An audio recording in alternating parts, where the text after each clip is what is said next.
Le conseil que je donnerais à un futur entrepreneur, c'est déjà croire en son idée. C'est ne pas se fier à ce que les autres peuvent en penser. On peut prendre des suggestions, mais c'est surtout y croire soi-même, être bien préparé et pourquoi pas le faire autre part qu'en France, par exemple au Québec, où les opportunités d'affaires sont très présentes et beaucoup plus présentes qu'en France. Alors, je pourrais peut-être vous donner plusieurs conseils pratiques. En tant que, moi, ça fait 14 ans que j'habite au Québec, au Canada. C'est sûr que je n'ai pas vécu ce que c'est que d'être un nouvel arrivant quand on arrive au Québec, qu'on ne sait pas nécessairement où trouver ses repères en tant qu'entrepreneur. Mais une chose que je conseille toujours et que j'essaie d'appliquer dans ma vie de tous les jours aussi, c'est vraiment de ne pas avoir peur d'aller en avant, d'aller parler avec les gens, de réseauter, d'aller chercher des ressources. Il est facile en tant qu'entrepreneur de rester tout seul dans son coin en se disant « je ne sais pas trop comment est-ce que je vais me débrouiller » et d'attendre. Je pense que c'est la pire chose à faire. Puis surtout quand on vit dans un milieu qu'on ne connaît pas totalement, parce qu'on n'est pas né ici, qu'on ne connaît pas, c'est important d'aller vers l'avant pour pouvoir rassembler les informations nécessaires.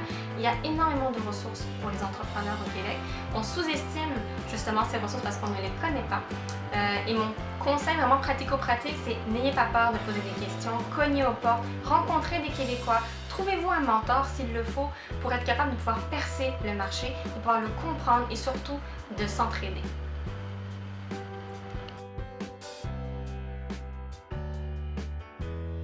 Alors moi je vais en fait ne pas vous parler de création mais plutôt le lancement de l'entreprise et sa croissance. Puis je vais revenir sur le réseautage. Essentiel au Québec, en fait tous les réseaux d'affaires sont des réseaux d'affaires très établis et on va devoir comme entrepreneur continuer en fait à faire du réseautage, à sortir de son entreprise, aller voir des réseaux d'affaires, ses associations professionnelles.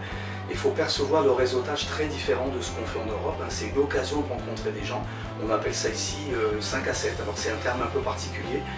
5 à 7 c'est un simple cocktail où on rencontre des gens, mais il va falloir vraiment sortir et aller au-devant de votre clientèle. L'élément aussi fondamental dans le réseautage au Québec et peut-être aussi en Amérique du Nord, c'est qu'on va travailler sur son réseau québécois, on va aller voir ses clients québécois, mais il est essentiel de ne pas négliger son réseau de la communauté d'entrepreneurs immigrants.